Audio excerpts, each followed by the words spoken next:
আজকে আজকে আমরা এই জায়গাটা নতুন করে নামকরণ করলাম দুটো কারণ। একটা কারণ হলো যে জুলাই গণঅভ্যুত্থানের পরবর্তী সময় এই চত্বরটার নাম নানক চত্বর হিসেবে পরিচিত ছিল এবং অফিসিয়াল এর আগের স্বৈরাচারী সরকারের বিশাল এক সেনাপতি, শেখ হাসিনার বিশাল এক সেনাপতি জাহাঙ্গীর কবির নানক অনেক জায়গায় এখানে দখল করেছে।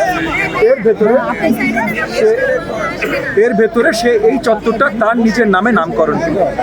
5ই অগস্টের পর সেটা সকল চিহ্ন জুলাই সৈনিকরা মুছে দেয়, কিন্তু তারপর এখানে আর কোনো নামকরণ ছিল। রেসিডেন্সিয়াল মডেল স্কুল এখানেই পাঠ দেন আমাদের সবার ভালোবাসা, যার স্মৃতিচারণও আজকে আমরা করছি, শহীদ ফারহান ফায়েজ। তার পরিবারের সম্মতি নিয়ে, তার পরিবারের সঙ্গে কথা বলে তার এখানে উনি আন্দোলনে এখানে ছিলেন এবং উনি শহীদ হয়েছেন এখানে আন্দোলন করার সময়।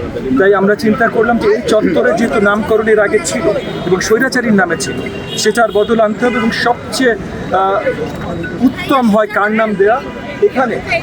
এইখানে যারা যিনি শহীদ হয়েছেন এখানে আন্দোলন করে, তার নামকরণই তাহলে সবচেয়ে উত্তম হয়। সেই হিসেবে আজকে আমরা নতুন করে এই চত্বরের নাম শহীদ ফারহান ফায়েজ চত্বর নামকরণ।